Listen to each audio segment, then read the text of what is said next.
ऐकावे ते नवलच राव. ब्रिटनमध्ये राहणार एक फार्मासिस्ट. या फार्मासिस्टला भारतात आणण्यासाठी तेलंगणा पोलीस प्रयत्न करतायत.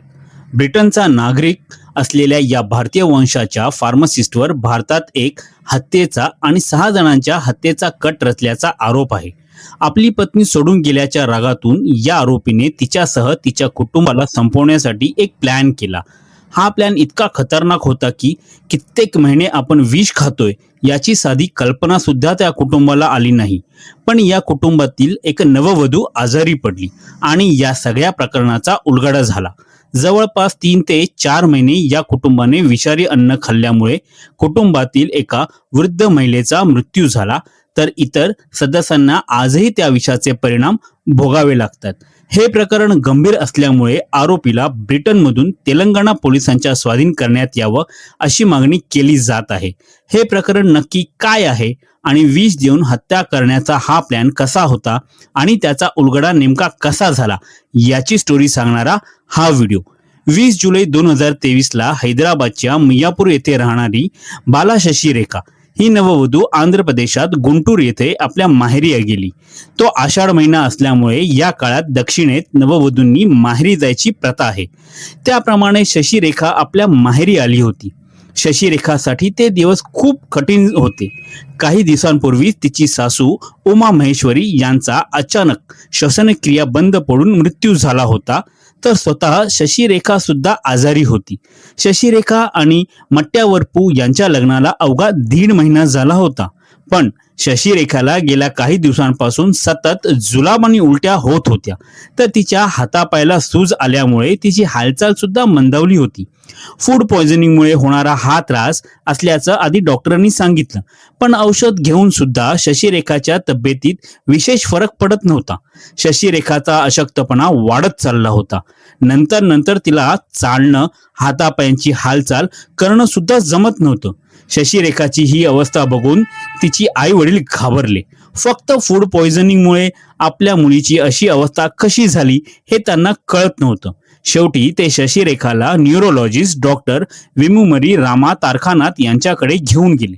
तारखानाथ यांनी शशी रेखाला तपासल्यानंतर तिच्या हाताच्या बोटांच्या नखावरून काहीतरी वेगळा प्रकार असल्याचा त्यांच्या लक्षात आलं. शशी रेखाच्या हाताच्या बोटांवरची नख ही सामान्य अवस्थेत नव्हती. त्यावर पांढऱ्या आडव्या रेषा आल्या होत्या. वैद्यकीय भाषेत याला मीज लाईन्स असे म्हणतात. या मीज लाईन्स एखादा विषारी धातू शरीरात गेला तरच दिसतात हे डॉक्टर तारखानाथ यांच्या लक्षात आलं. त्यामुळे तारखानाथ यांनी लगेच शशी रेखाच्या काही टेस्ट केल्या. या टेस्टमधून एक धक्कादायक माहिती समोर आली. शशी रेखाच्या शरीरात आर्सेनिक या विषारी धातूच प्रमाण जास्त असल्याचं आढळून आलं. सामान्यपणे मानवी शरीरात आर्सेनिकचे प्रमाण 10 ते 20 मिलीग्राम पर्यंत असू शकतं, पण शशी रेखाच्या शरीरातल्या आर्सेनिकचं प्रमाण हे यापेक्षा तब्बल 10 ते 12 पटींनी जास्त होतं. आर्सेनिक धातूचा वापर सेमीकंडक्टर, औषध, काच, सिरॅमिक्स उद्योग तसंच कीटनाशकांमध्ये होतो. पण हे आर्सेनिक शशी रेखाच्या शरीरात इतक्या प्रमाणात कसं गेलं हा प्रश्न डॉक्टर तारखानाथ आणि शशी रेखाच्या आई वडिलांना पडला. त्यांनी याबद्दल शशी रेखाच्या सासरी माहिती दिली. मुख्य म्हणजे शशी रेखाचा पती आणि सासऱ्यांना सुद्धा गेल्या काही दिवसांपासून जुलाब आणि उलट्यांचा त्रास होत होता. त्यामुळे त्यांनी सुद्धा अशीच विषबाधा झाल्याचा संशय बळावला. शशी रेखाचे रिपोर्ट समोर आल्यानंतर तिची ब्रिटनमध्ये असलेली नणंद शिरीषा मुट्ट्यावर पात्र सावध झाली. तिने ताबडतोब भारतात येऊन तेलंगणा मियापूर पोलीस स्टेशन गाठलं. 18 ऑगस्ट 2023ला शिरीषानं आपला घटस्फोटित पती अजित कुमार मुप्पू याच्या विरोधात आपल्या आईच्या हत्येचा आणि इतर कुटुंबियांना जीवे मारण्याचा कट रचल्याचा आरोप केला. कोणताही सबळ पुरावा नसताना शिरीषा यांनी केलेल्या या आरोपांचा छडा लावणं तेलंगणा पोलिसांसाठी मोठं आव्हान होतं. संशयाच्या आधारे पोलिसांनी या प्रकरणाचा तपास सुरू केला आणि पुढच्या महिन्याभरात एक धक्कादायक खुलासा झाला.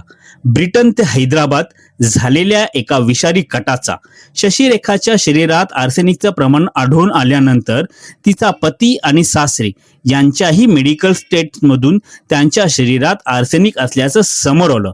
त्यामुळे पोलिसांनी यामागे एखादा कट असल्याचा संशय बळावला. शिरीषा यांनी आरोप केला अजित कुमार मुरप्पा हा तेलंगणापासून हजारो किलोमीटर लांब असलेल्या ब्रिटनचा नागरिक होता. त्यामुळे शिरीषा यांच्या कुटुंबापर्यंत आर्सेनिक पोहोचलं कसं आणि त्यात ब्रिटनमध्ये राहणाऱ्या अजित कुमारचा सहभाग कसा होता, हे दोन प्रश्न पोलिसांसमोर होते. पोलिसांनी सगळ्यात आधी अजित कुमारचे कॉल रेकॉर्ड तपासले. तेव्हा हैदराबादमध्ये असलेल्या त्याच्या 3 मित्रांशी अजित कुमारचा सारखा संपर्क होत असल्याचं पोलिसांना समजलं. हे तिघेही जण हैदराबादमध्ये एका हॉटेलच्या रूमवर राहत होते. पोलिसांनी सगळ्यात आधी त्यांच्यापर्यंत पोहोचले. त्यांच्या चौकशीत पोलिसांचा एक महत्वाचा धागा सापडला. अजित कुमारनं आपल्या मित्रांना आपली घटस्फोटित पत्नी शिरीषाच्या कुटुंबियांना संपवण्याची सुपारी दिली होती. त्यांना विषारी इंजेक्शन टोचून मारून टाकण्याचा प्लॅन अजित कुमार आणि त्याच्या मित्रांनी आखला होता. हे इंजेक्शन जर दिलं गेलं असतं तर शिरीषाच्या कुटुंबियांचा जागीच मृत्यू झाला असता. तसंच सक्सी निकोलिन पोस्टमॉर्टम मध्ये शोधणं कठीण असल्यामुळे कोणताच पुरावा राहणार नाही अशी त्यांची योजना होती. यामध्ये सासरे हनुमंतराव यांच्या सोसायटीच्या वॉचमॅनच्या मुलाचाही सहभाग होता.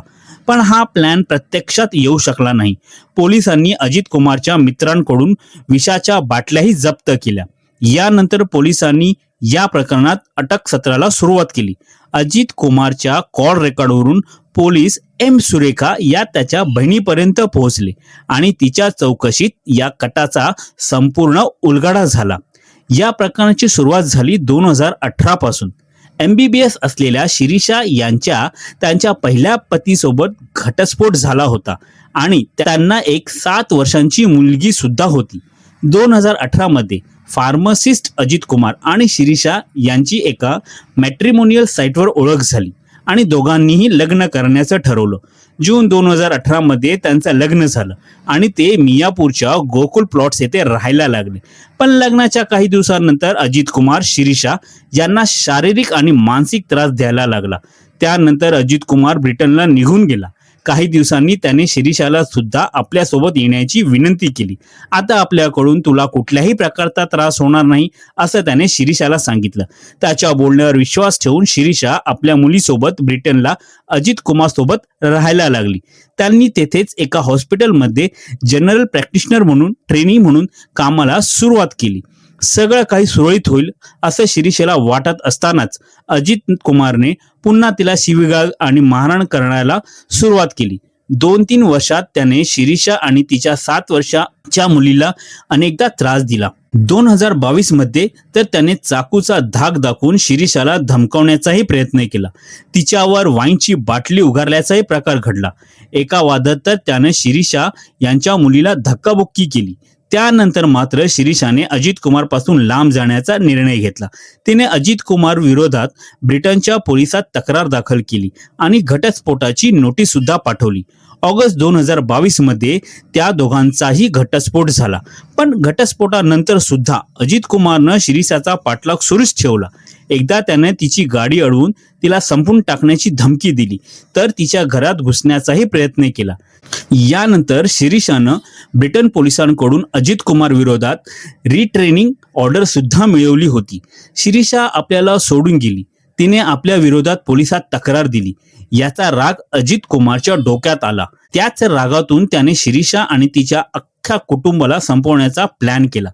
जानेवारी 2023 मध्ये त्याने मोहम्मद अझीम खान आणि रिजवान खानला सुपारी देऊन शिरीषाच्या वडिलांना अपघाताचा बनाव रचून मारण्याचा कट रचला. त्यासाठी त्याने तब्बल 4 लाख रुपये दिले होते. पण तो प्लॅन फसल्यानंतर अजित कुमारने फेब्रुवारी 2023 मध्ये पुन्हा एकदा कार्तिक आणि मोहित या दोघांना डार्क वेबवरून शोधलं आणि त्यांना 2 लाख रुपयांची सुपारी देऊन शिरीषाचे वडील हनुमंतराव यांना मारायला सांगितलं. पण हे दोन्ही प्लॅन फसल्यानंतर अजित कुमारनं शिरीषाच्या कुटुंबियांना संपवण्याची सगळी सूत्र आपल्या हातात घेतली. वैतागलेला अजित कुमार स्वतः मार्च 2023 मध्ये मियापूर येथे आला. स्वतः फार्मासिस्ट असल्याने कोणालाही संशय न येता शिरीषाच्या घरच्यांना संपवण्यासाठी त्याने मोठा कट केला. आर्सेनिक हा विषारी धातू जर माणसाच्या शरीरात गेला तो स्लो पॉइझनिंगने माणसाचा मृत्यू होतो. हा मृत्यू नैसर्गिक वाटतो. त्यामुळे कोणालाही त्याचा संशय येत नाही हे अजित कुमारला माहीत होते. पण आर्सेनिक बाजारात सहज मिळत नसल्यामुळे त्याने यामध्ये आपली बहीण सुरेखा मुप्पूची मदत घेतली. सुरेखा हैदराबादच्या टॉमिक एनर्जी सेंट्रल स्कूलमध्ये केमिस्ट्री शिक्षिका होती. सुरेखानं आपल्या शाळेच्या लॅबमधून आर्सेनिक आणून ते अजित कुमारला दिलं. अजित कुमारनं हे आर्सेनिक मसाला आणि मिठाच्या पाकिटात टाकून कोणालाही संशय येणार नाही अशा पद्धतीने त्याने ती पाकिटं पॅक केली. त्यानंतर त्याने स्विगी डिलिव्हरी बॉयला 2,000 रुपये देऊन ही पाकिट शिरीषाच्या मियापूर येथील घरी पोहोचवायला सांगितली. अजित कुमारनं सांगितलेल्या पत्त्यावर डिलिव्हरी बॉयने ही विषारी मसाला आणि मिठाची पाकिटे घराबाहेर सोडून तिथून निघून गेला. त्यावेळी शिरीषाचे वडील हनुमंतराव हे घरात एकटेच होते. त्यांची पत्नी उमा बाहेरगावी गेल्या होत्या. घरी कोणीतरी मसाला आणि मीठ मागवलं असेल असं वाटून हनुमंतराव यांनी कसलीही चौकशी न करता ती विषाची पाकिटं किचनमध्ये ठेवली आणि तीच त्यांची सगळ्यात मोठी चूक झाली. उमा घरी परत आल्यानंतर त्यांच्या घरात शिरीषाचा भाऊ पूर्णाच्या लग्नाची लगबग सुरू झाली. तेव्हा घरी पाहुण्यांचं येणं जाणं वाढलं.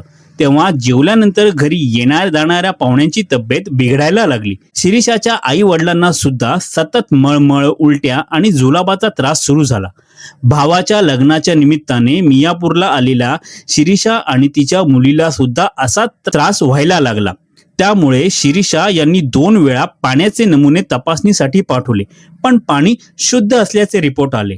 पण ही विषबाधा जेवणात वापरल्या जाणाऱ्या मसाला आणि मिठामुळे होत असल्याचे कोणाच्याही लक्षात आले नाही. 30 जून 2023ला जेव्हा पूर्ण आणि शशिरेखाच्या घरी लग्न झालं तेव्हा सुद्धा या कौटुंबिक सोहळ्यासाठी आलेले लोक आजारी पडले होते. दिवसभर त्यांना उलट्या होत होत्या. लग्नाच्या धावपळीमुळे त्रास होत असेल असे त्यांना वाटलं आणि त्यांनी त्याकडे दुर्लक्ष केलं. या सोहळ्यानंतर शिरीषा ब्रिटनला निघून गेली. पण या विवाह सोहळ्याच्या अवघ्या महिन्याभरातच शिरीषाची आई उमा यांची तब्येत जास्तच बिघडली आणि उपचार घेत असताना त्यांचा मृत्यू झाला. हृदयाची अनियमित धडधड, त्यामुळे फुफ्फुसांमध्ये तीव्र सूज येऊन श्वसनक्रिया बंद पडल्याने त्यांचा मृत्यू झाल्याचं सांगण्यात आलं. हा नैसर्गिक मृत्यू असल्याचं डॉक्टरांनी सांगितल्यामुळे पोस्टमॉर्टम न करता उमा यांच्यावर अंत्यसंस्कार करण्यात आले. पण त्यानंतरही हनुमंतराव, पूर्णा आणि शशिरेखा यांची तब्येत खालावत गेली.